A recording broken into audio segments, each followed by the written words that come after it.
Okay. I'd like to call the March 24th meeting of the El Dorado Irrigation District Board of Directors to order. Can you take the roll call, please, Jen? The meeting was called to order at 9:02 a.m. Directors Penn, Mansfield, Dwyer, Anzini, and Day present. General Manager Abercrombie, General Counsel Polson, and Board Clerk Sullivan present. Would you like to lead us in the pledge? Okay. Please stand for the pledge. And after the pledge, I'd like to call for a moment of silence for Lucas Shepard, who is the fire marshal for El Dorado County Fire. Great guy, big loss for the community. So, I pledge allegiance to the flag of the United States of America and to the republic for which it stands, one nation, under God, indivisible, with liberty and justice for all.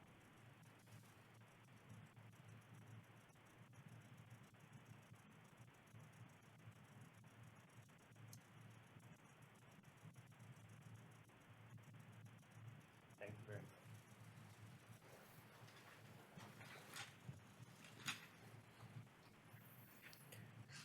Okay, I'll entertain a motion to adopt the agenda.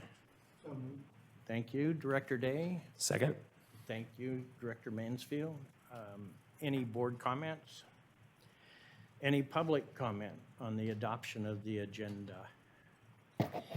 If members of the public would like to address the board on the adoption of today's agenda, please refer to the detailed instructions on page 2 of today's agenda. President Dwyer, it does not appear there are any members of the public wishing to speak on the adoption of today's agenda, moved by Director Day and seconded by Director Mansfield. I believe we're ready for the vote. Okay, please vote. Division 1, 2, 3, 4, and 5, voting aye, motion carries unanimously. Okay, General Manager Jim, do you have anything for us? Nothing today, thank you. Okay, good. Not good. Thank you. And now we'll open for public comment for items that are not on the agenda for today. Good morning, my name is Kurt Taylor. First, I would like to say happy 100th anniversary to the IDA. It's a big milestone. We had ours last year, and I know how big a milestone it is to the business for 100 years. Second, I would like to tell Chuck that his dad's memorial bowling tournament was a big hit. It was well attended, and everybody had a great time there for a year, except for the guy that won it, his semi-pro bowler, he threw a couple of trainers in there. Hold on, Kurt, for 1 minute. Do you mind checking the mic on hand? For the record, that was his bowling partner of 50 years, an amateur, but yeah, quite a bowler. 12 strikes, a 200 average in those 3 games for him. So he took the trophy, yeah, free of pressure.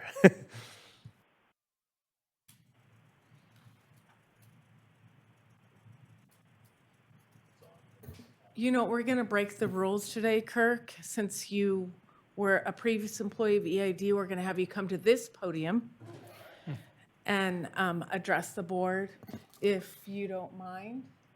I don't mind. Thank you for the opportunity. I would like to discuss IMS program. I ran IMS, or I managed the program for 5 years at EID, and then I'm currently one of the contractors for the county water agency running part of their program.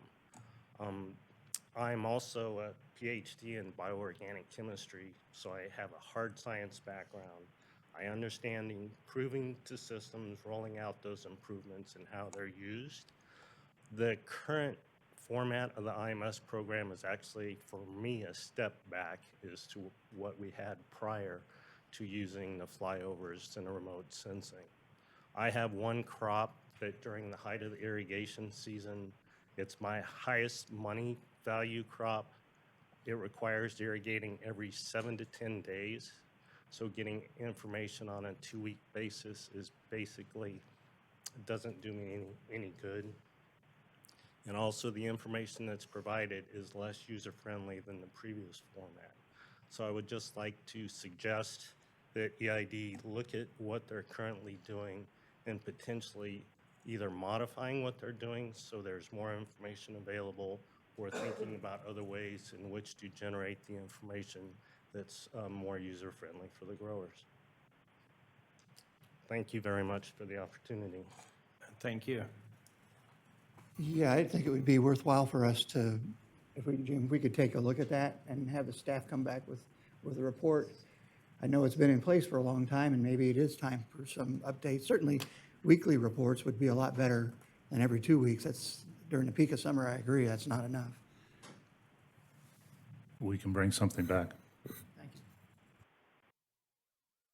Any other board comments? Any other public comments for items not on the agenda? How about online? If members of the public would like to address the board, please refer to page 2 of today's agenda for detailed instructions. President Dwyer, it does not appear there's any members of the public wishing to speak. Okay, thank you very much. Moving on to communications. General Manager, None today. that's 0 for 2. All right. How about Jennifer, do you have any comments? None today, thank you. Okay. Fellow members of the board? Yeah, I have I would just like to dovetail on the public comment there. I've had a busy number of weeks as I also serve on the County Agricultural Commission, excuse me, and the board of directors for both the Grape Growers and the Fruit Growers Association. And so I've received comment from ratepayers at actually each one of these events as well on the same topic of IMS.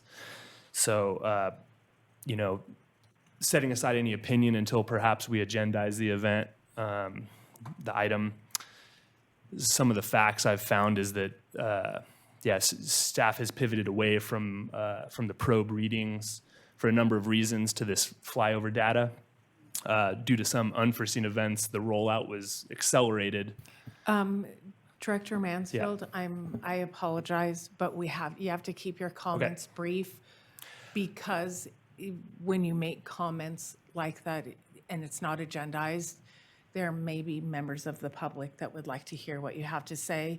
So I'll fast forward to the end and just, we had a directive to staff, so I would just, appreciate seconding that, so to speak, and perhaps getting this agendized by the end of May.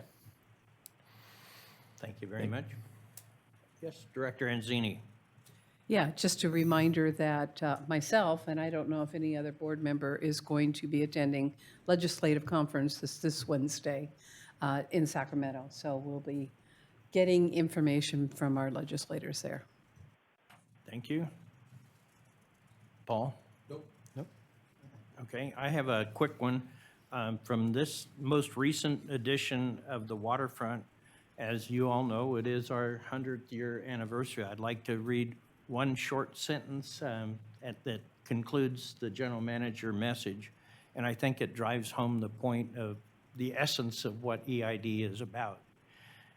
And it goes like this: spring is a season of renewal and growth.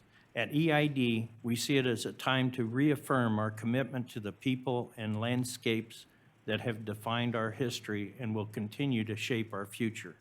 By honoring our past while investing in the future, we continue to provide service that are strong, resilient, and sustainable.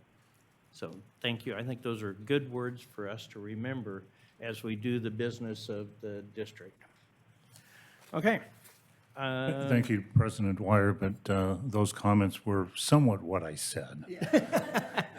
Jesse did a good job polishing them up. I meant to take hats off to Jesse and Karen from our PR crew. Okay, next is the consent calendar. I'll entertain a motion to approve. I'll move. Thank you, Director Anzini. I'll second. Thank you, Director, whatever your name is. Director Mansfield? That's it. Man. Any other board comment? Yeah, turn that around so I can see it. Any other board comments? Any public comments on items that are on the consent calendar? If members of the public would like to address the board on the approval of today's consent calendar, please refer to the instructions on page 2 of today's agenda. President Dwyer, it does not appear there are any members of the public wishing to speak on the approval of today's consent calendar, moved by Director Anzini and seconded by Director Mansfield. I believe we're ready for the vote. Okay, please vote. Division 1, 2, 3, 4, and 5, voting aye. Motion carries unanimously. Okay, moving on to action item 7. Okay, Elizabeth? Good morning.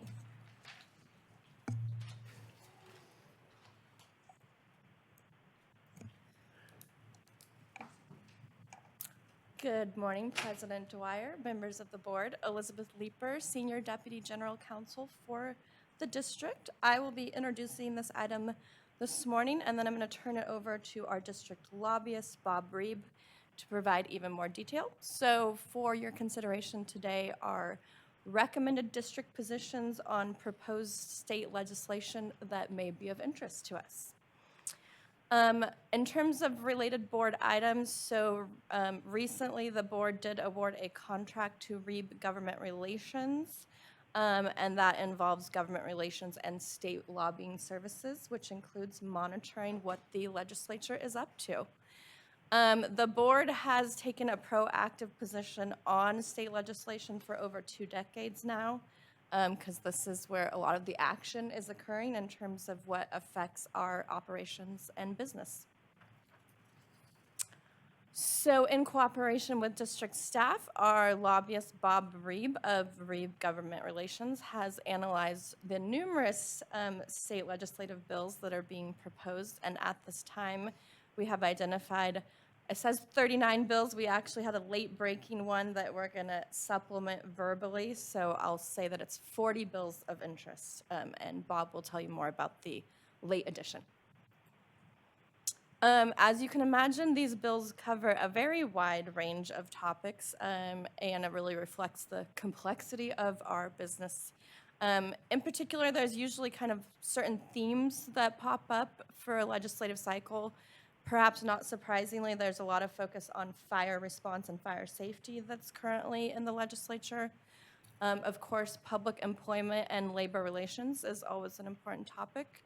And then we pay close attention to anything in the water policy, water infrastructure, water rights, water quality, as well as ongoing topics regarding water rate assistance. And for today, in the interest of time, we're going to just highlight, I think, some of the bills that have perhaps the most interest to the district. So I'm going to turn it over to Bob to tell you more about those. Good morning. It's good to be with you again today. Just diving right into the bill packet, and please stop me if you have any questions on each bill, and we'll move through it at your comfort level. Bob, I have to commend you and your staff for providing the overview, the summary of each bill in detail, and highlighting where the pitfalls are, or where the opportunities are. So it's way more than what you just show on these few charts. Appreciate that. Yeah, and we always have to acknowledge the expertise that your staff brings to our work as well. Your HR department, finance, engineering. I bombard Elizabeth with bills yeah, and general counsel to kind of say, hey, what do you think about this?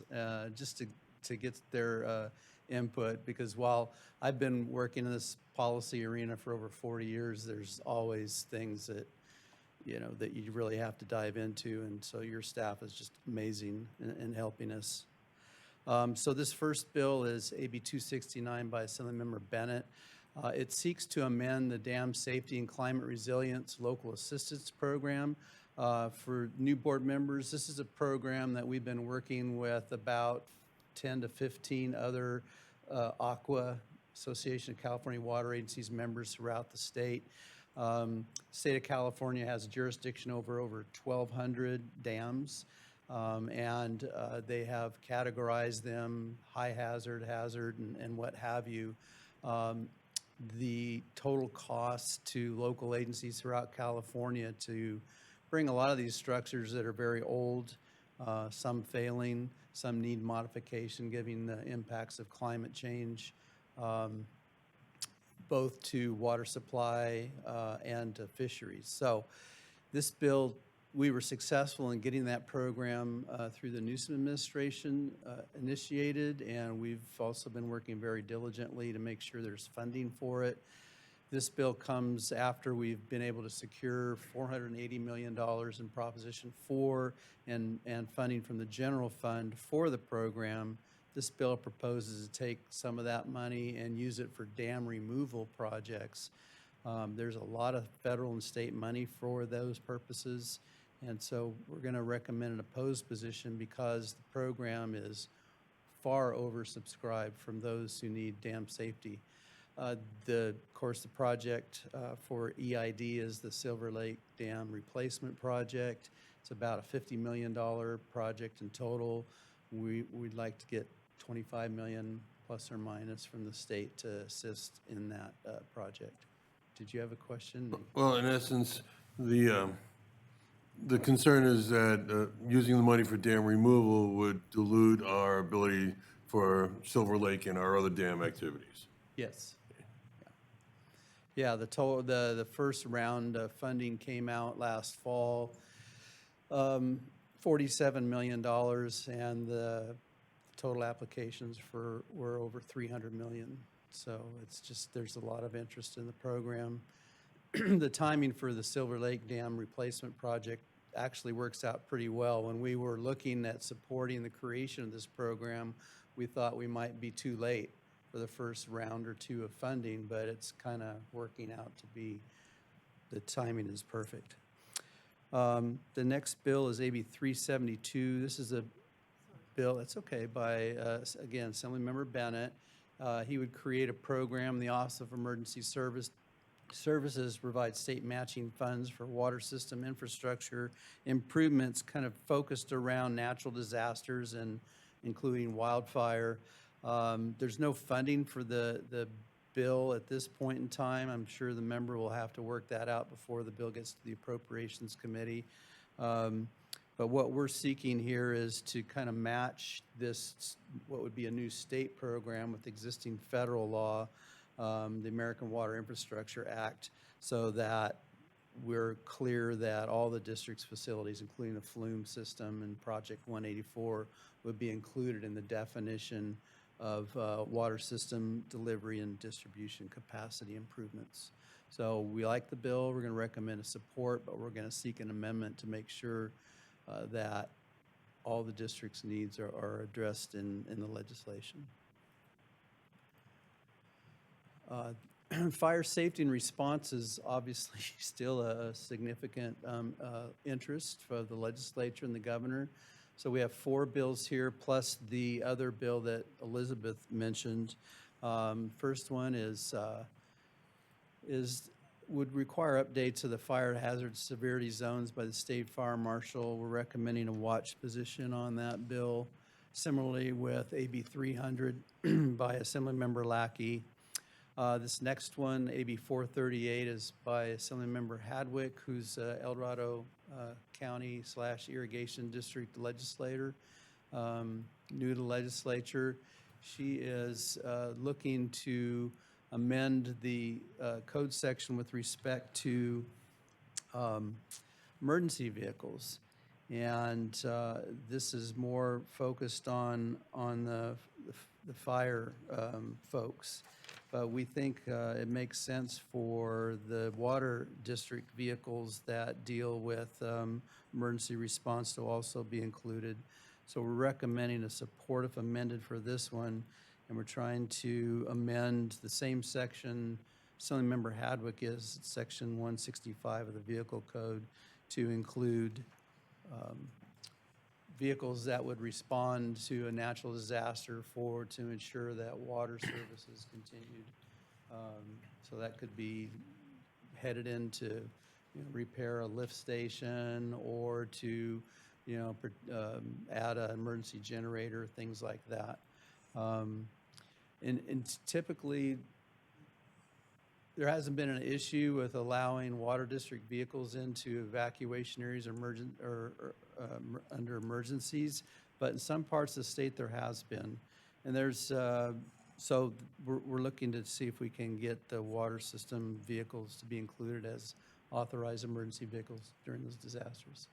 I know back in Sheriff D'Agostini's time, we included EID and PG&E other utility vehicles in the county's agricultural pass program, and I believe that Dan Corcoran had a good experience during Caldor with being able to gain access when safe. So locally, it seems like we're on good ground. Is that correct? Yes. Well, I think that's what staff shared with us. It really tends to be local. I mean, what happens locally, and like we represent a client down in Los Angeles County has trouble sometime in wildfire situations where one year they're just come on through, and the next year the deputy sheriff or the sheriff's volunteer says no, unless you have the red and blue lights, and we know that you're fire or police, you can't come in. So it's delayed response to be able to make sure that water supply is available, particularly for firefighting. So, from 2014 to 2018, I ran the emergency management program for Cali, PA, and we did have a number of circumstances where this would occur. Often when they call for law enforcement mutual aid who would be staffing the roadblocks to allow people through, and that became the hassle. And there are a number of times where there was needed mutual aid for utilities that couldn't get through or delayed. So I think, this is important. It's just one of those rare occurrences, but it's one of those things where time is of the essence. Yes. Thank you. The next bill is SB 746. This is by Senator Alvarado Gill, an El Dorado Irrigation District, El Dorado County legislator. This is a follow-up on, she's attempted this legislation, I think this is the second time now. It was initially a budget trailer bill program that had one-time funding for it. She's tried to get it to be a permanent program. And so this one, again, we want to try and look to include, so the language right now speaks to fire suppression for entire neighborhoods or communities in terms of what's available for funding, which tends to be focused on distribution system improvements.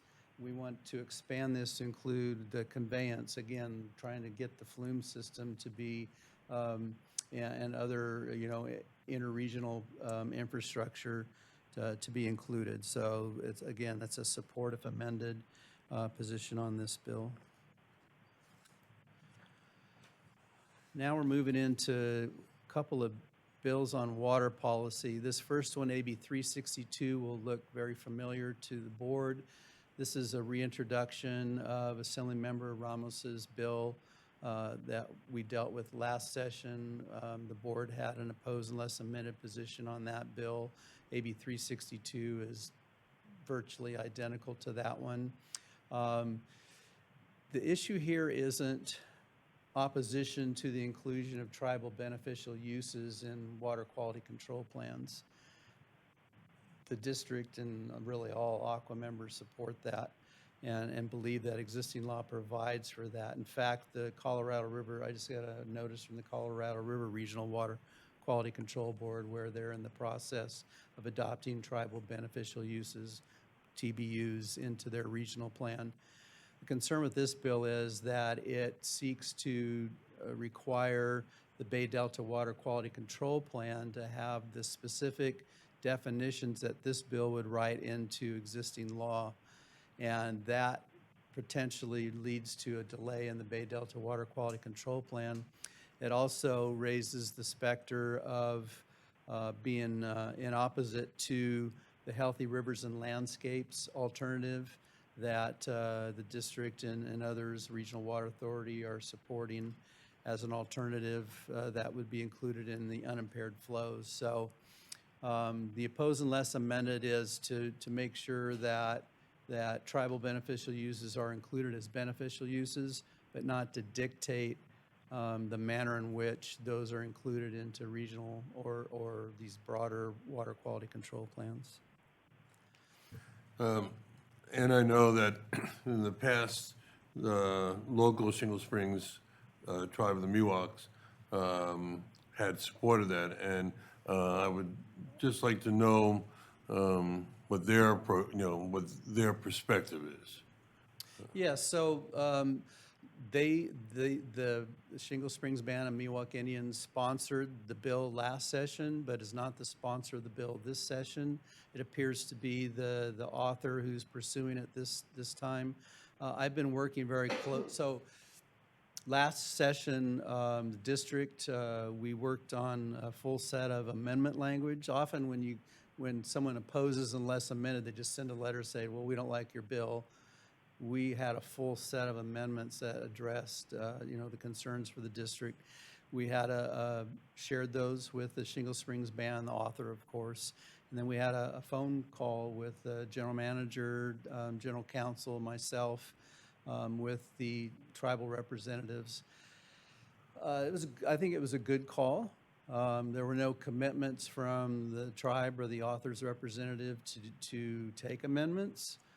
So at that point, we communicated our position to the legislature and a couple of committees. We had a subsequent meeting set up to meet with the author, and that meeting was canceled the day before the second hearing. And ultimately, that bill was held on the Appropriations Committee suspense file. So spin forward to this year. Last session, this district was the first to engage on the bill and the first to testify in policy committees. It took a while for other members of the water community to get engaged on the bill. This year, the Association of California Water Agencies has stepped forward to really work on the bill on behalf of its members. So I've been coordinating with Chelsea Haynes, their state lobbyist on this bill. She has met with Assemblymember Ramos himself, and then she had a meeting with Assemblymember Ramos and Regina Cuellar, the tribal chairwoman here.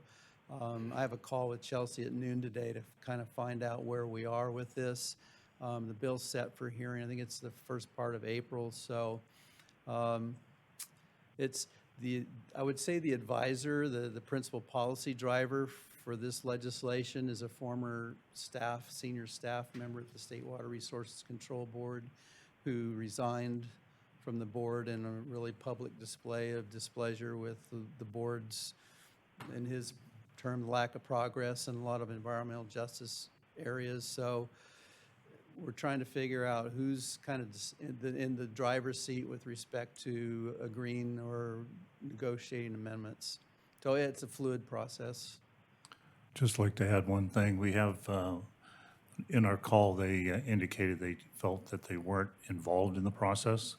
So we've certainly encouraged their involvement. In fact, we did an outreach with them to include them in the RWA $2 million grant proposal to include Watershed Resilience Network cooperation and coordination. So we're trying to increase that cooperation. Yes. Next bill is Senate Bill 72. This will also look familiar to the board. This is a reintroduction of her SB 366 from last session. And what it would do is it would model amendments to the California Water Plan based on prior legislative and gubernatorial efforts to establish, say, clean air targets, renewable energy targets, electric vehicle targets in statute to provide a goalpost, if you will, or a goal line for California to move toward that. This bill would similarly require the State Department of Water Resources to identify long-term water supply targets for 2040 and 2050, and then in the plan, work towards identifying the different means of achieving that water supply, whether it's recycled water, advanced water treatment, new dams and reservoirs, groundwater recharge, kind of the whole panoply of water supply options. The district supported the bill last year, and we're recommending that the district continue to do so.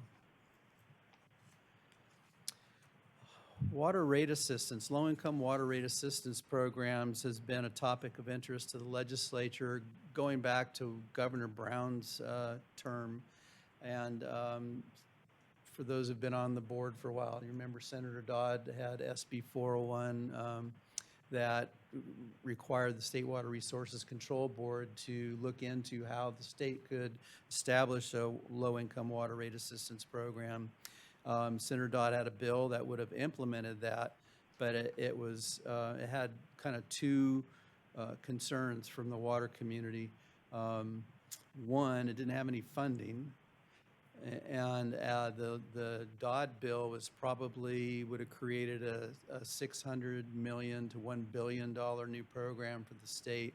And by the time Governor Newsom was in office, he was hesitant to approve the program without funding. So the legislature put that on his desk and he vetoed it, saying, look, I understand the program and the need, but if I don't have funding for it, I can't sign a bill with a program.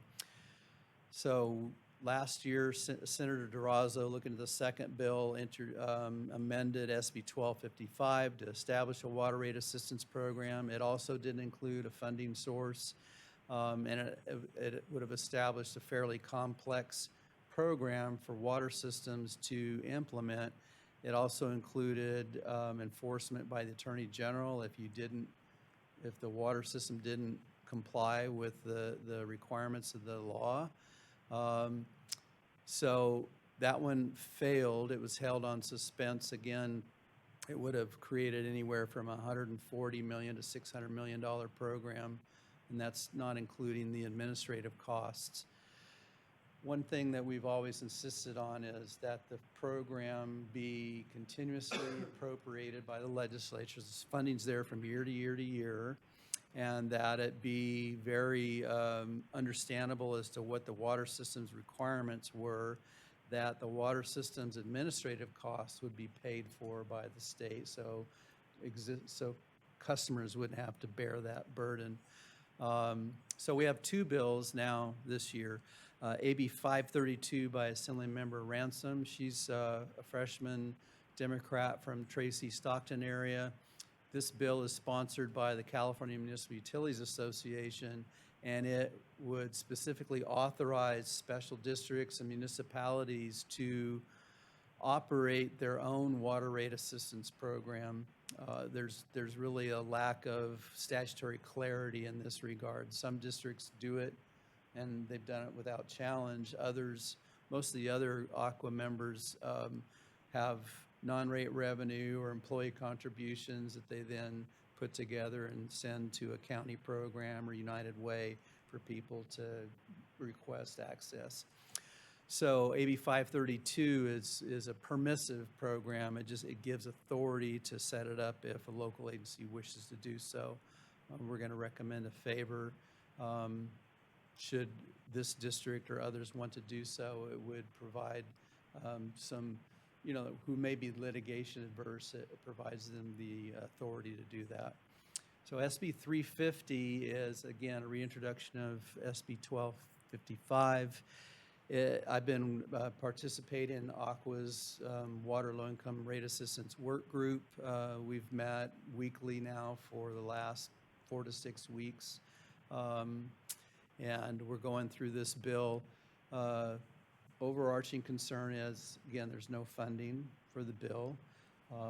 We want it to be funded with a dedicated source that's continuously appropriated, so you don't set up a program where a household may rely on it, and then the next year there's no funding, so it drops away, and then the year after that, it's a good budget year, and now there's funding. it doesn't make sense. And we think ultimately that negative energy falls on the local water system. The second issue with the bill is that it would authorize a State Water Resources Control Board to set up the program relying on guidelines instead of regulations. The guidelines is a process that's fairly informal. There's no requirement for public hearings. There's no requirement to have an advisory committee of the water systems. There's no, requirement on the board to respond to comments. So the regulatory process is much more specified. It also provides for Office of Administrative Law Review. This is the process similar that we all went through with the Making Water Conservation Way of Life, the urban water use objectives with the state board. That was ended up being a good process because there was a lot of modifications based on the input from the water systems. You'll recall we were dealing with aerial surveillance of irrigable lands, and I mean the regulation has these algebraic, I think they're algebra, it's been too long, but these formulas in the thing where you input, x minus 2 sigma thing. Anyway, but the people who are smart, like your staff, understood what that meant. So that was good. They tell me it's okay, it's okay. The other problem with this bill is it allows the Attorney General to seek enforcement for anything that the Attorney General would deem that you're not doing consistent with the guidelines. But if the guidelines aren't specific, it opens you up to, litigation again. There's a lot of other small things that we're working with them on. The bill would allow third-party providers to operate this program. We're not sure how that works vis-a-vis the water system. So we're recommending oppose unless amended, which is consistent with the Aqua position. We've provided amendments. Aqua's taken the lead on this, negotiating with the California Water Center advocate, who's the sponsor of the bill, and we'll see what happens. But ultimately, I think absent funding, it's going to suffer the same fate if it gets to Governor Newsom's desk. Where are they thinking the money is coming from? Is it from the general fund or somewhere around there? Floating? From heaven, manna from yeah. heaven. Yeah, we've said it needs to be state general fund, continuously appropriated if they want a continuous program.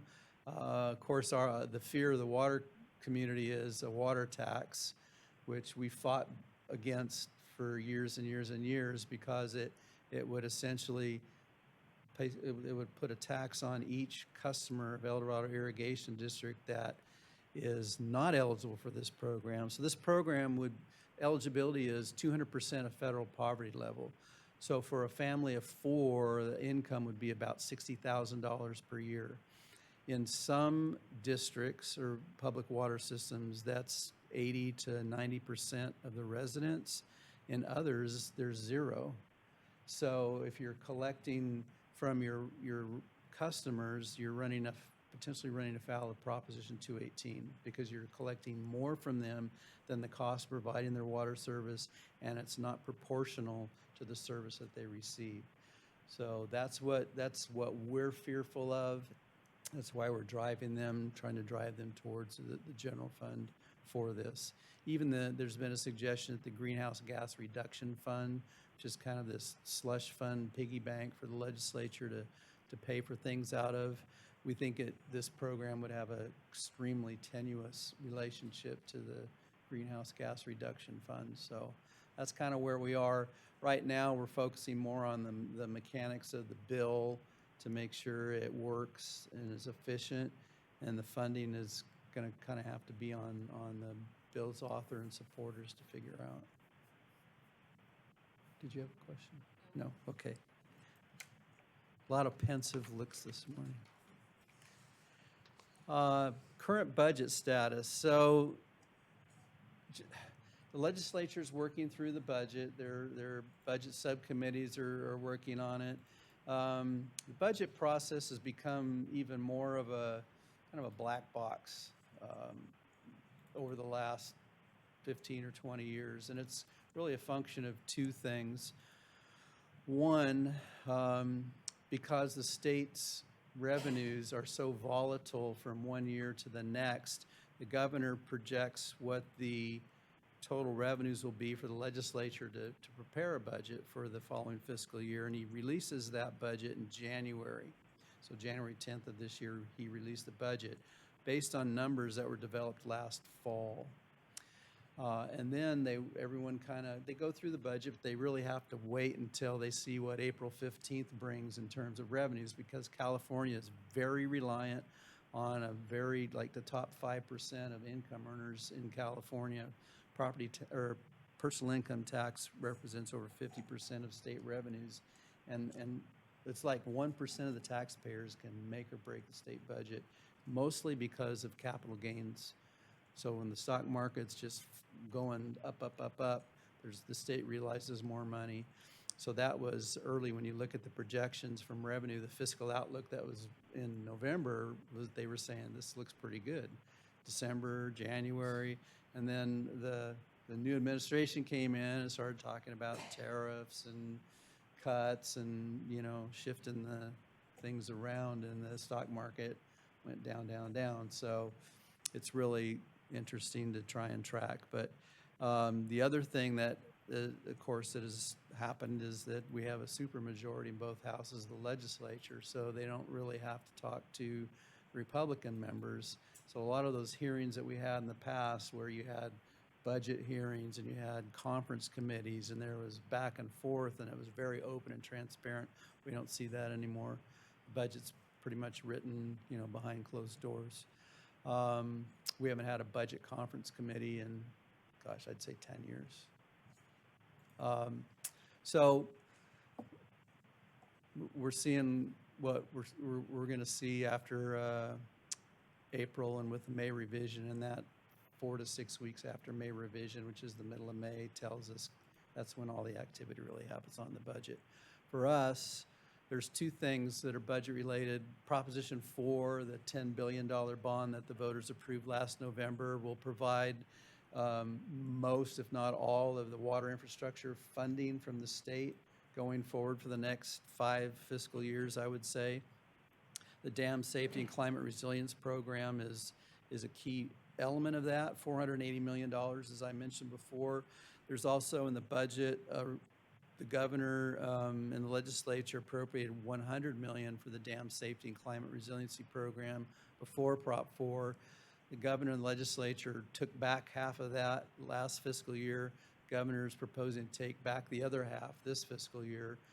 We're working to keep that money in with the Dam Safety Coalition that we've been working with now for, I think, 3 or 4 years. Other Prop 4 funding will be rolled out over time. Most of the funding that the district would be interested in is really looking toward fiscal year 26-27. What the governor's proposing is $2.7 billion of the $10 billion in this next fiscal year. Heavy emphasis on fire safety, fire suppression, and other programs that were existing programs that don't need guidelines developed. So if there's a new program in Prop 4, the budget this year is proposing just enough money for the administering agency to get guidelines or regulations in place, and then funding would start rolling out in fiscal year 26-27. So that, and I'm sorry, I guess I got that one bill. Yeah, I could feel the eyes in the back of my head. SB 496 is a bill that California Special Districts Association is sponsoring, and it seeks to amend statute relating to the Advanced Clean Fleets law and regulations. This is the law that requires over time water districts and other local agencies to shift from their medium and heavy duty vehicle fleet from diesel or gasoline to electric. And this district was active in Aqua's work to try and spread out the time in that regulation, and also to allow low mileage vehicles and what we call emergency response vehicles, because in a power supply shut off or a wildfire. You could be without electricity for a week, 2 weeks, I mean, who knows? And so how you gonna charge up your electric truck to go out and respond?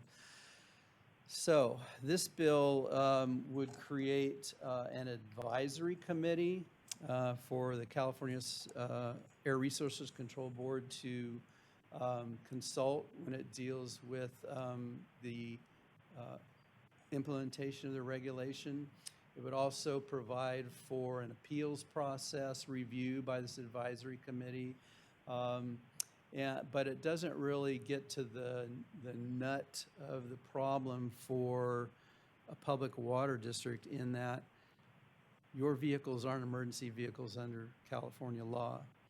This bill refers to a section of the government code which deals with all of your employees essentially are disaster service workers. They take an oath when they're employed to say, yeah, we'll show up if there's a disaster to keep the water system running or what have you. But in referencing that section of law, it doesn't deal with vehicles. It says the employees can get in, but maybe they have to walk in. It's not real clear. So we're recommending support if amended or support amend on this bill to try and get that section 165 of the vehicle code that I spoke about with on the Hadwick bill to get that amended so the vehicles get in under emergency. The little twist there is if it's an emergency vehicle, it's exempt from the Advanced Clean Fleets regulation. So SB 496, if I got the number right. I'm pretty sure I do. Yeah. Support if amended. Yeah, we don't see much value, frankly, in the advisory committee or the requirement for CARB. So when CARB denies an exemption, they would kick it to this advisory committee, and the advisory committee would offer its opinion as to whether that was appropriate or not. But there's no mandate on CARB to accept the recommendation to the advisory committee. We see more value in getting the emergency vehicle definition addressed. And there's a lot, there's probably 30 other bills in the packet. If you had any questions on those, I'd be happy to answer that as well. But If I read your review properly, there were like 1,500 bills that were introduced and, 2,258. okay, I thought there was 1,000 or so. Yeah, a bunch. Yeah, Okay, thanks for sorting through them all and making the recommendations. yeah. So this is our chance to express your opinion because we're going to decide if we want to follow the recommendations of our legislative consultant. We'll express opinions after there's a first and a second, if you don't mind. Okay, thanks. Oh, Elizabeth, you have more? I just, for purposes of clarity of the options, given that we did have kind of a verbal addition to the board packet in terms of the bills that are being considered, I'm going to suggest option 2. And I would suggest that the wording is approve recommendations of Reeve Government Relations LLC as the district's official positions on proposed state legislation, including SB 496 and the recommended position of support if amended, just for purposes of the record. Thank you for the clarification. I'll move that. Okay, thank you very much, I Director. will second it Thank with a you. comment. Okay, First of all, thank you. I appreciate when we get these information pieces, and it's very beneficial for me when I'm out and talking to other people who are complaining about the state's budget, which we have no control of. But it also gives me information that I can use, even including, like, why are we recommending this? And I appreciate your delivering this at least twice a year. I know that during the budget time is real crucial. This time, as all of us who've lived a little longer watching elections, is the most toxic time that there is. But to look at it with a narrative of bipartisanship is so important. And when I talk to legislators, I like to ask those questions and see what they're saying to me, to make sure that I can appreciate the fact that they're well-informed. And it's because of lobbyists, which is a bad word to many people. It is important for EID to have their foot in the door based on the fact that we are a unique water company. And by our uniqueness is our geography and the rural quantity of what we are delivering down the hill. And I appreciate the explanations that you've given, and I hope and continue that we keep that dialogue. So thank you very much. Thank you, Director Anzini. Other comments? Director Mansfield? So I was looking at AB 339, 340, and 1109, which are basically employee relations bills. And I just, I would not want to take a stand on that until I had a perspective from our employee associations to understand, what their interpretation of that is. That's just my feeling on that one. And then on SB 317 about collecting samples for COVID testing. So is that only COVID? No, it would be, That would be insane. yeah, it could be, I don't know, measles or Yeah. Ebola, or actually some wastewater agencies are collecting pharmaceutical data as well to assist with the fentanyl crisis. Because knowing that, that tracking wastewater is one of the best ways to see what is happening in your communities. And, I saw that there was an issue of requirement of collecting, but then possibly testing. And in my opinion, I don't mind us collecting stuff, but the funding for the testing has got to come from somewhere else. Yes. So, again, on the employee, 339, 340, and 1109, I really don't want to take a stand on that until I get better information from our own people. Director Penn, I think what we look at when we look at those bills is what's the best interest for the district. We didn't go out there and survey employees to find out what their position is. Right, but I want to understand their perspective, not necessarily their position, because, again, that would help me make a decision in the best interest of the district. Yeah, let me just provide a little bit of background. Sure. So this legislation is sponsored by Service Employees International Union and AFSCME.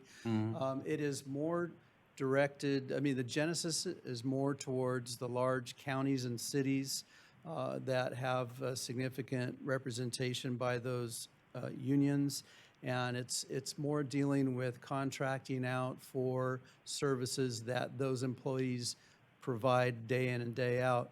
It's a bit more challenging when you take it to a special district like EID because of the staffing size and the expertise and the timing. The district, and it's all of our retail urban water supplier clients, often finds it's necessary to go out for the particular type of expertise on a short-term basis, one-time basis that the district employees can't provide. So that's the lens that I view this bill through. If I could just comment, I think by this bill, we're referring to AB 339, the first bill that Director Penn had highlighted. Just a little bit of additional information on this bill in particular. The bill essentially would make it state law that that when contracting out, a public entity would be required to undertake a certain process whereby they notify the associations and then have a period by which that they meet and confer regarding the impacts associated with that contracting out. This is a topic that EID has already addressed with its association.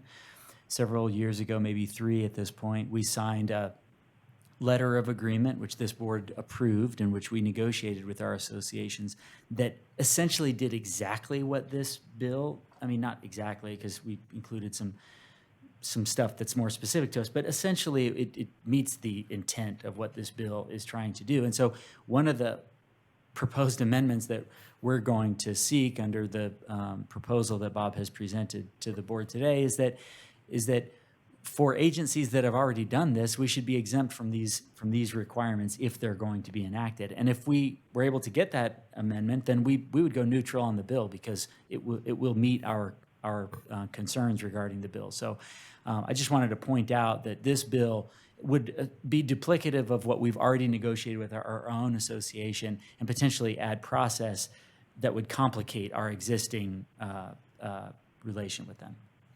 Thank you.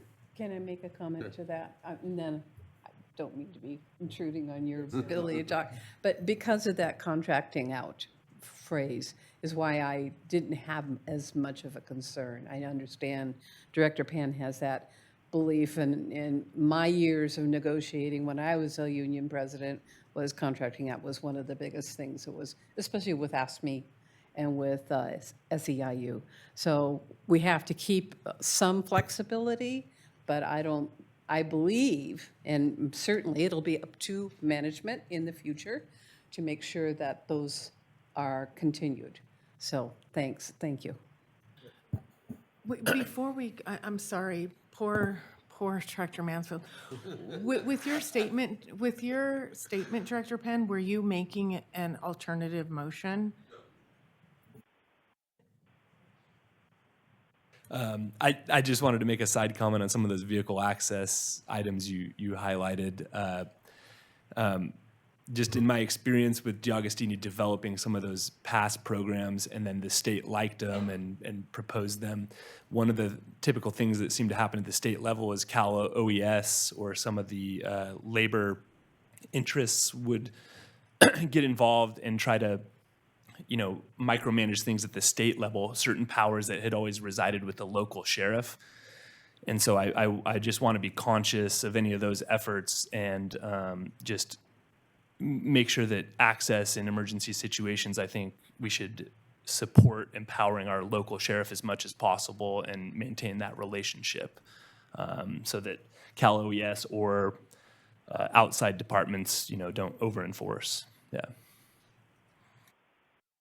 Okay, thank you. A lively discussion. Those are all board comments. Do we have any public comment? If members of the public would like to address the board on action item number 7, please refer to the detailed instructions on page 2 of today's agenda.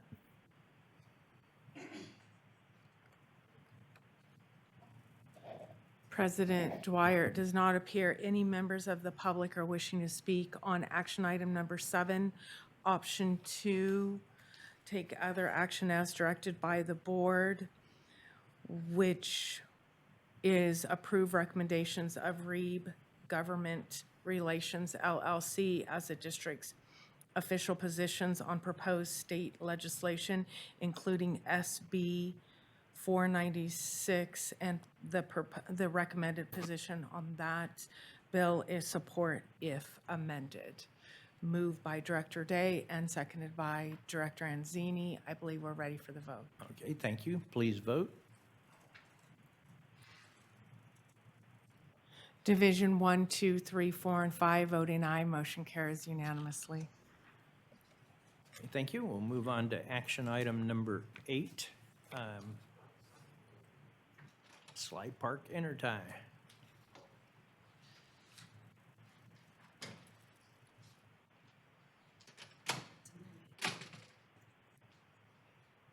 All right, good morning, members of the board, Jim and Brian. My name is Andrew Shaw. I'm a new senior civil engineer here at the district, and I've been tasked with the Slide Park Intertie project, with managing it. Yes, sir. Lots of fun. Thank you. Today, I'd like to discuss and request board approval of a construction contract change order to request additional tree removal necessary for pipe installation and project completion. Next slide, please.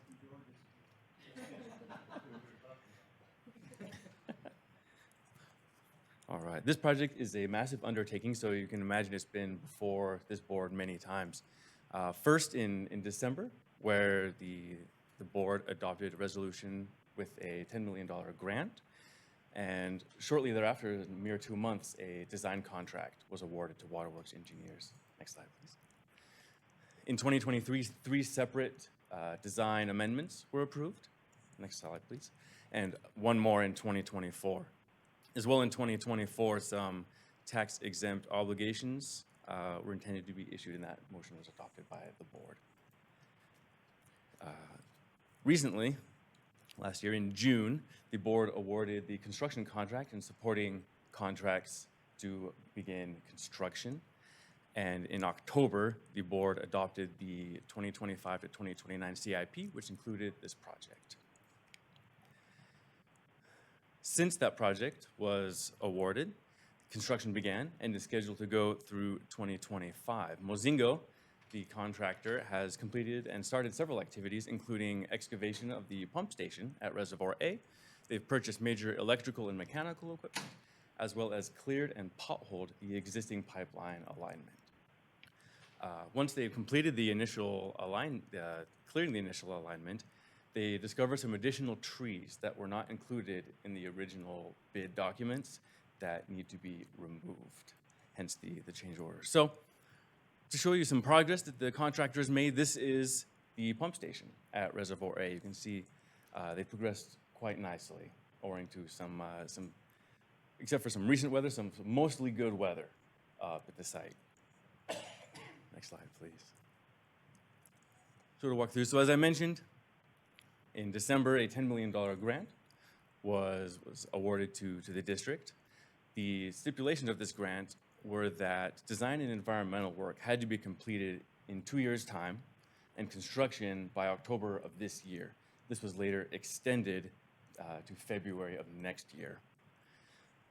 Once the design was awarded, 2 months after we were given the grant, design, topographic survey, and environmental efforts commenced. Due to the scheduling constraints of the grant, we elected to postpone land clearing and potholing until construction and not have that done as part of the design efforts. As a consequence of this, the surveyor had a rough time maneuvering some of the heap-stilly terrain and dense vegetation present in the area. So what he did is he had a combination of on the ground, boots on the ground surveying, as well as aerial imagery to help supplement some of his work, where he was able to estimate the tree count based on that. And the estimation was 653 trees that needed to be removed. Next slide, please. This slide here shows some of the difficult topography that he had to deal with. Forest creek crossings and some very steep grades. Next slide. And this slide shows as the contractor was going through and doing their initial land clearing, some of the difficulties they had in navigating through the dense brush. You can imagine what this surveyor was up against. And this is 5 miles of cross-country alignment that he had to maneuver through. Next slide, please. So as I mentioned, Mozingo, after we awarded the contract, they began initial clearing and potholing. And they identified an additional 369 trees that were not shown on the contract bid documents that needed to be removed in order to install the pipe. To address this, That's like a 30 or 40% error, isn't it, from the original yes. survey? Okay. In order to address this, they submitted a change order last month for $786,000 and some change, as well as requesting a 50-day contract extension. Next slide, please. District staff, as well as our construction manager, ICM Group, we reviewed and validated that the scope of the trees as well as the cost are both accurate and reasonable. We were able to go out and do some spot checks of the trees out there to verify that they were where the contractor said they were, as well as they were the size and species specified. We also reached out to an independent third-party tree contractor to verify cost, and the determination was the cost is reasonable. Also reviewed was the 50-day time extension. And what we decided was that the additional work does not impact the critical path or the timeline of this project at this time. However, it was noted that if the trees are not removed, this will negatively impact the schedule, and thus the trees do need to be removed eventually. So if this is held up, then we will hold up the timeline of this project. Next slide, please. So for funding, we would have this be funded from the project's contingency, which was originally just over $5 million. There have been 2 minor change orders that have been approved for those, the $43,000 and $22,000. After this change order, should it be approved, there would be just under $4.2 million remaining in the project's contingency. So the options before us. Option 1, approve a contract change order to Mozingo Construction Incorporated in the not-to-exceed amount of $786,000, $33.30 for additional tree removal for the Sly Park Inner Tie Improvement Project, project number 21079.01, and we recommend this option. I was going to ask a quick question. This covers debris removal and haul off. Correct. Okay. Move option 1. I do have a question, because, I mean, I can understand with the topography and the steepness and the density, how it's very feasible to have missed a lot, especially, 4-inch tree is not that big of a tree, and you're trying to count all those. But retrospectively, looking back at it, was there a way that now that we know this, going back and looking at the aerial photography and stuff and go, oh, there is a way for us to possibly count it in a more accurate way based off what we've learned? Or is it just, they were just hidden under other trees and there was just no way to really see them? I would say, looking back, there's probably, there may be some ways to better the survey. However, there's no feasible way to capture all of the trees. Right. Okay, thank you. Thanks for the motion. Do I have this? Thank you. Okay, so I'm looking back at this original thing that started in 2021. It was a $10 million grant. Okay, maybe this is a question I'm going to ask our general manager. Now we're at a contingency leftover of 4 point whatever. Is this going to finish our project? Or is there additional funds that is coming from that's already, we've allocated? Yes. Okay. No. Tell no, me no. what it is. I'm joking, Director Ancini.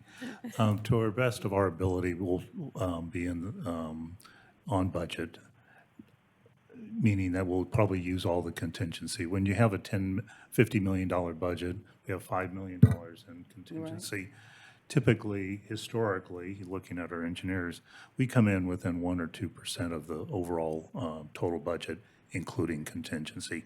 So my expectation is going to be, we're going to be close.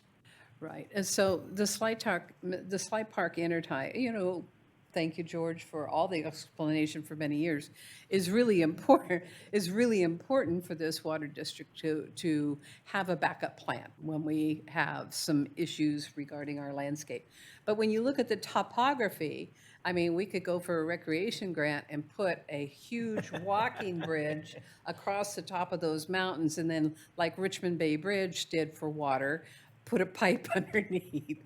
That is just out of my brain We thinking. could put a that's- water slide in too. Absolutely, or. Zip line. Zip line, Yeah. exactly, and everybody would have a bucket. No.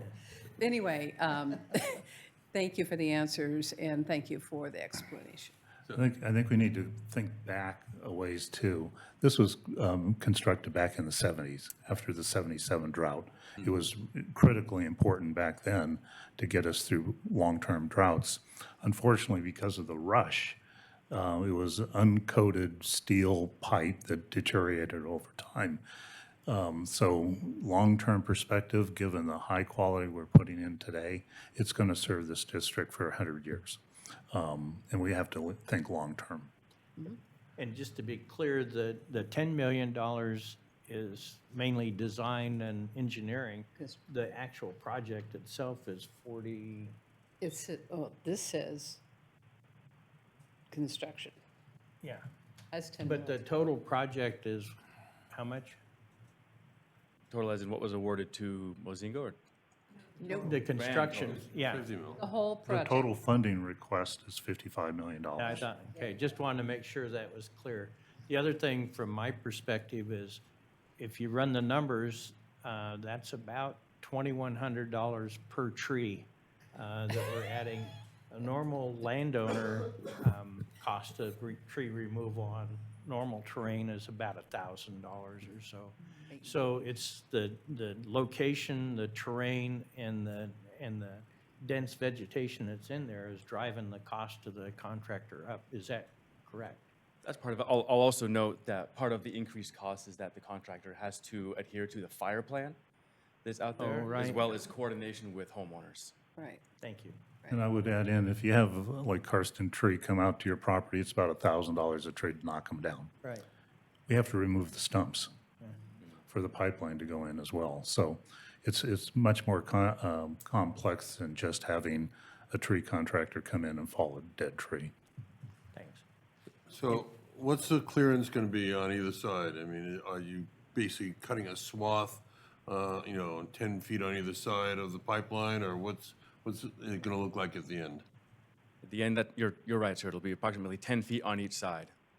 And then is there going to be ongoing maintenance, or is, this clearance a one-time thing, and then we're going to allow the vegetation to regrow? No, sir. This will be maintained throughout, in order so that we can get back in there if we need to. Thank you. Thanks. Director Day? Yeah, I have a question, because this pipe is above ground for the most part, correct? Or it was all underground?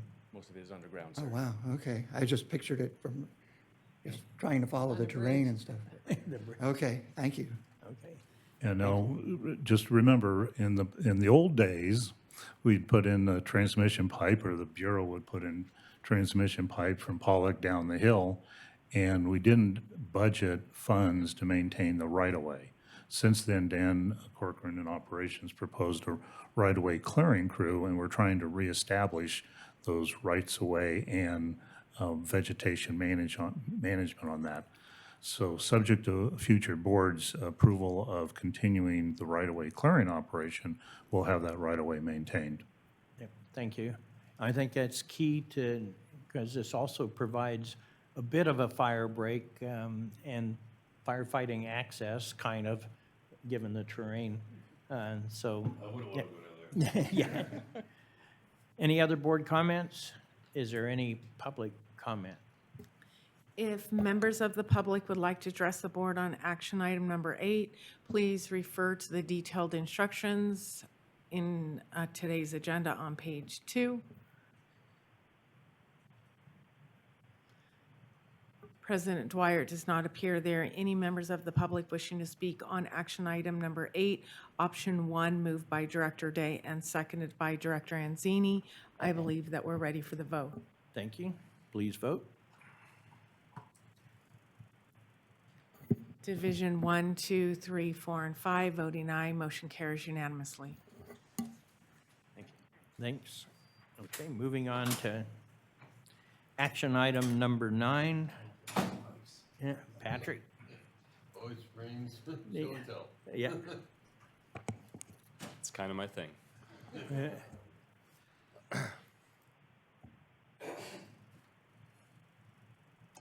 Good morning, Board. Patrick Wilson, Senior Civil Engineer, here today to present on the 2024 Collection System Rehabilitation Project. This includes award of construction contract, construction inspection contract as well, and a funding request. So some background and previous board action items. So the board did award a contract to Waterworks Engineers back in February of 2024 for design of this project. This project was included in the October 15th board approval for the 2025 to 2029 CIP. And then in February, most recently, the board did approve some project funding of $20,000 for capitalized labor to bring the project to the board and do some finalized work on the project. Next slide. So summary of the issue, we need to rehabilitate with this project 5 sewer manholes, 3 lift station wet wells, and approximately 4,900 linear feet with cured in-place pipe, which I'll get to in a little bit. Next slide. So some background. So the district, as part of its State Water Resources Control Board general discharge permit for the sewer system, is required to have a sewer management system plan. Within this plan, we have an operations and maintenance program. And the important side of that is the ability to actually go through and document all the findings that we have in the system. That includes, TV monitoring, going inside the pipes, finding offsets, root intrusion, what have you. It also includes any times that we have leaks or repairs or emergency replacement of pipe, and documenting that within our CMMS program. Ultimately, all that work that goes into that operations and maintenance program helps us to identify the high risk and high tolerance categories where we need to go out and to do some preventative maintenance or rehabilitation in this case. Next slide. So just a general overview of the- Patrick, if I could, while you're on the topic and the communication part, your last bullet. Yeah. Again, I'd like to call everyone's attention to the current issue of the waterfront, and thanks, Jesse, talking about what you can and can't or should and shouldn't put down the collection system. So I encourage people to read and adhere to that. Thank you, Director Dwyer. Next slide. So just a general overview. So the district owns what's shown in blue there. So we own the sewer, what's called the sewer main line, or the gravity main line in our case, with manholes. And we also own the lower lateral up to the district's sewer cleanout or utility easement if there's no cleanout present. And then on the other side is the customer's responsibility. So our goal with this program and the maintenance side is to make sure that we're doing everything that we can to minimize inflow and infiltration, which I'll get to in a little bit, to help minimize what we're having to treat at the wastewater plants and pump for that matter. Next slide. So we have approximately 650 miles of collection system. About 63% is gravity, 8% is force mains, and 29% are those lower laterals which connect to the gravity mains themselves. Next slide. So some of the material that we have out there, so we have vitrified clay pipe and asbestos cement pipe. That was installed in the 50s, 60s, and early part of the 70s, and then we transitioned to PVC in that time frame, which is why you see the predominance of that, and we do have 2% other. But primarily this program is going after the pipes that have been identified through that maintenance program. The majority are going to be vitrified clay and asbestos cement. There are some PVC projects that will be coming in the future, but primarily that's what we're focused on today. So being focused on the problem. So in short, on the left, we have a delamination that's kind of occurring, as you can see, towards the top of that pipeline. And on the right, you can see root intrusion, and that's one of the challenges that we're dealing with, is trying to minimize that, which just creates substantial blockages, as you can imagine, during high flow events. So how do we get rid of that? With a prop. So the plan is to go in. What they do is they actually roto-rooter, if you're familiar with that, more or less, with very high pressure water and wand, they'll break up and they'll cut out all those roots. Then they'll actually insert through rolled indexes. Basically, it's all out of a manhole, in one manhole into another. They'll actually pull that liner through. They'll inflate it with very high pressurized steam to get it to cure in place, as you'll see here on this. And I'll pass around if you guys are interested in actually seeing it. Nevertheless, it's a little sharp, be careful. Oh, it's clean. I knew you were going to say that. But basically the goal there is to minimize the opportunity for roots to get in and to actually create blockages for us in the future. By doing this, it's substantially less, costs substantially less, about a third or a half, depending on the installation method for replacement. And it gives us about a 50-year life cycle on the pipe with that new install. Next slide. So generally, we try to focus on this project with less than 12 inches in diameter. Obviously, larger pipelines can absolutely be done, and that's really not the focus of this project. We're really after where we're trying to minimize the most inflow and infiltration that we have within the system. The deficiencies mostly consist of cracking or offset joints, so anytime that you have a pipeline that's failing, as I showed in that first photo, where it's failing towards the top of the pipeline and the cracking and delamination, as well as any of the offset joints, so where you have settlement in between the joints that creates an opportunity for groundwater to get in. Additionally, the cross-sectional area needs to be more circular. You know, as you can imagine, we call it a sock, but effectively that new liner is going in. It has a tendency to want to be more round. So the more round the pipe is, the better the opportunity is for that to actually adhere to the existing pipe. And all manholes are accessible. As you can imagine, throughout our system, there's some challenges with manholes being in backyards and in creeks and what have you. So for this project, we're focused on, you know, trying to find those that are very accessible. Next slide. So speaking of manholes, so this project was actually in Strolling Hills, but it can be applicable to, this is the gravity section of Strolling Hills.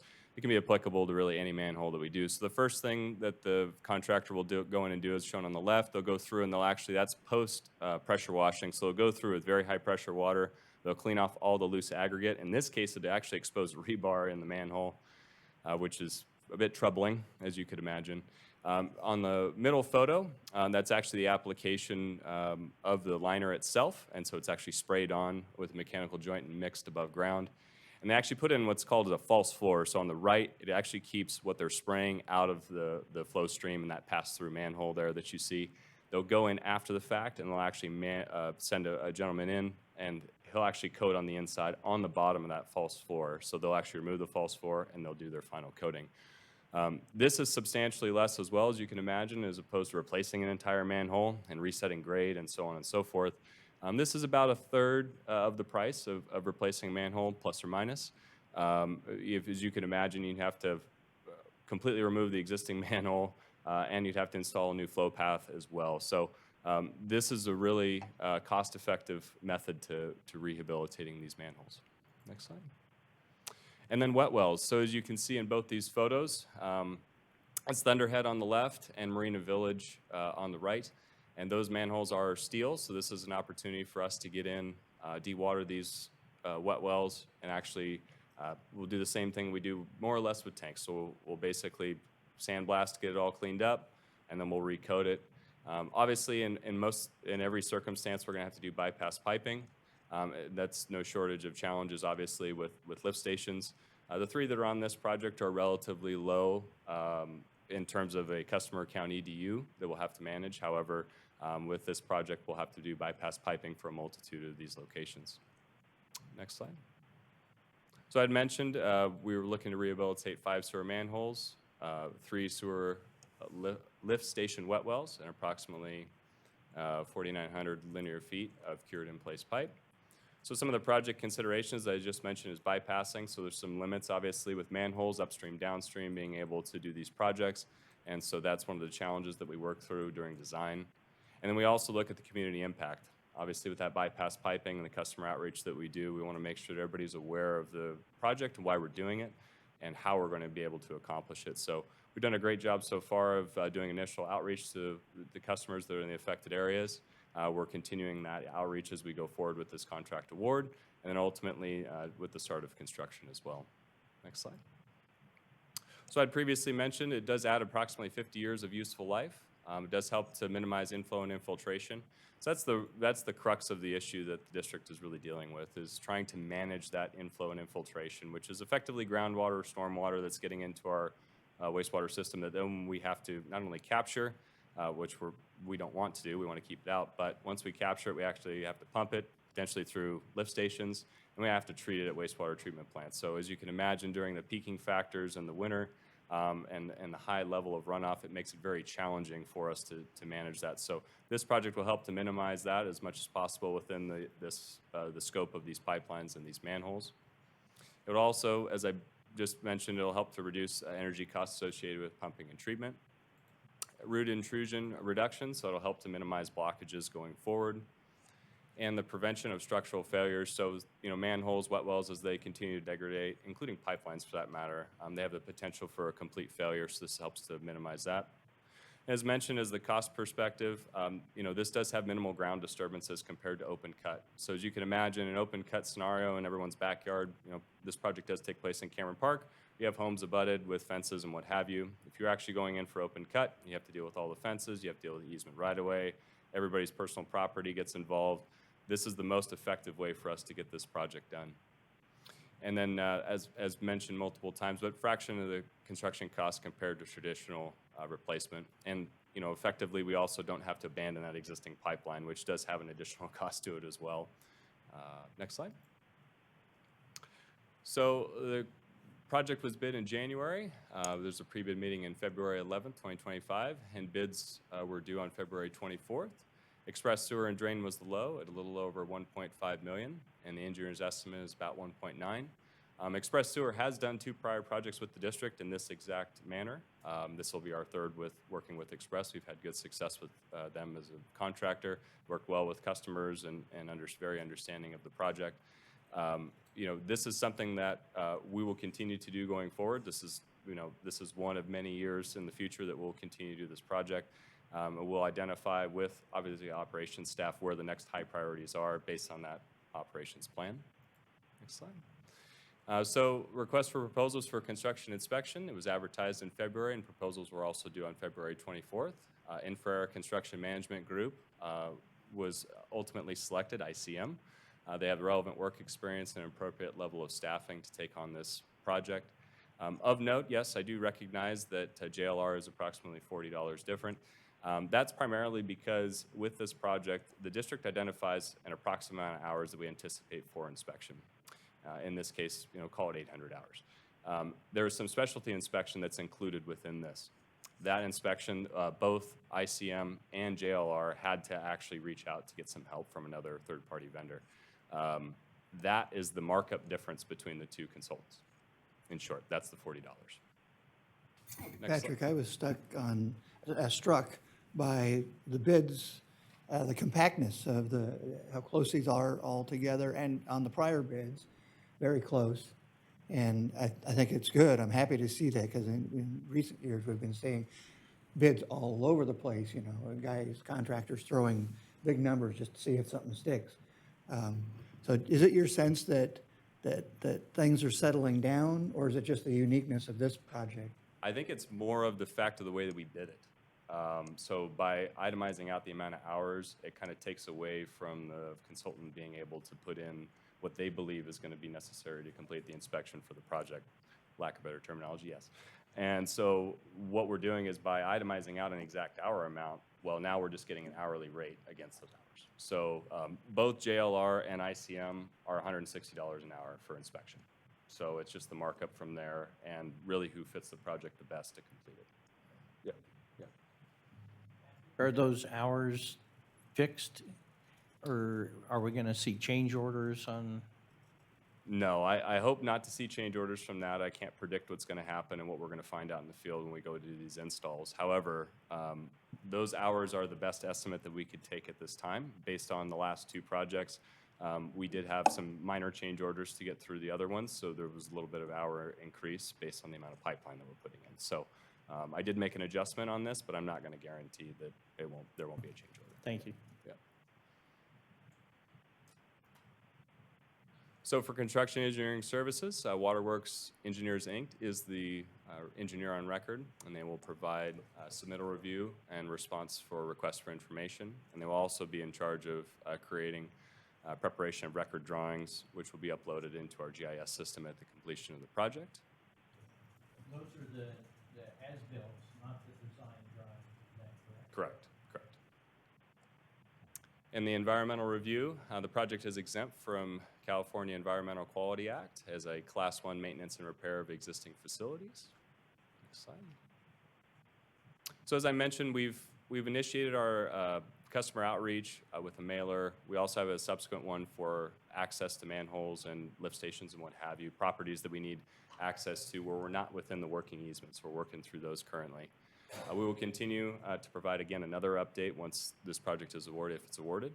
And we'll actually continue with the contractor providing a minimum of 48-hour notice.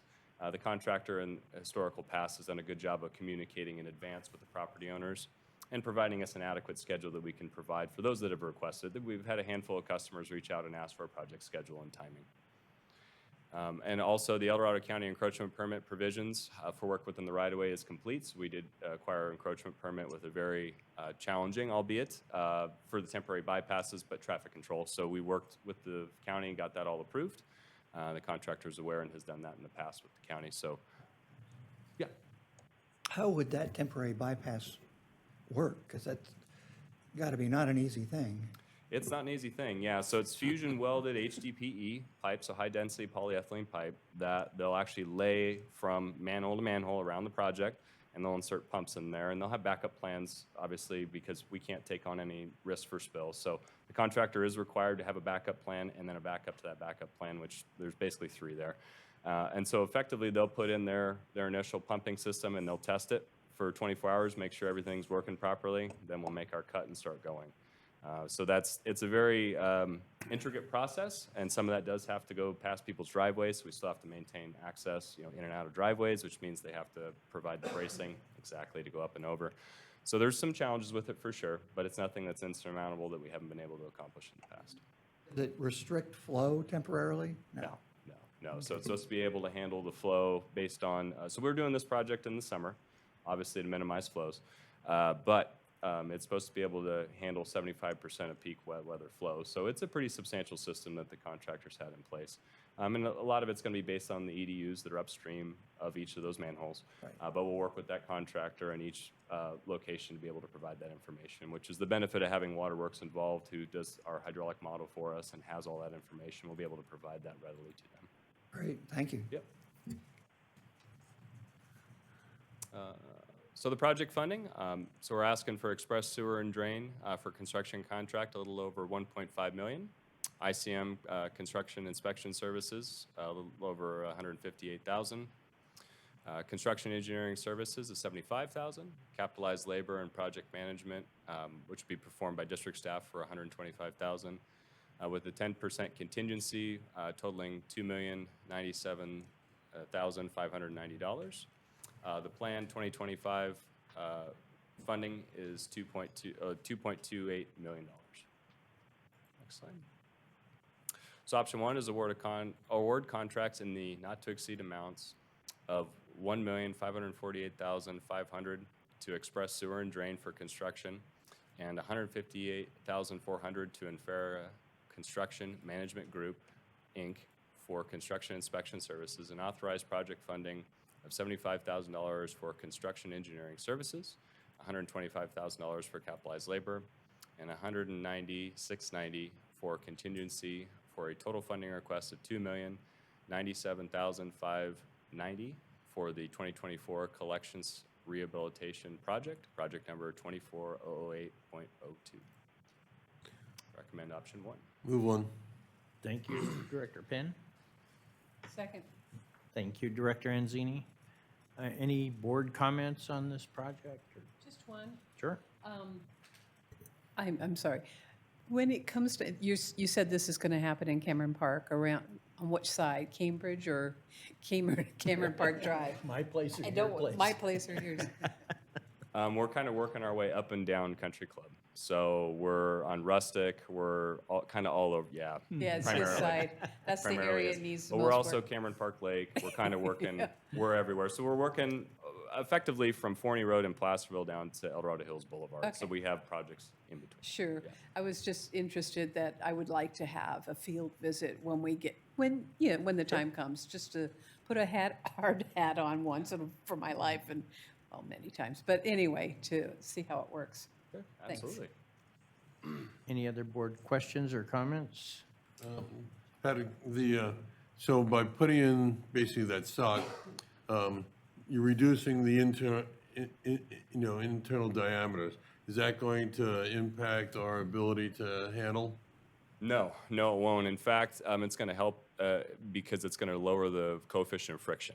Got So it. right now, with that asbestos and the vitrified clay pipe, they're very porous materials. So over time, they'll actually build up and restrict flow within the material itself.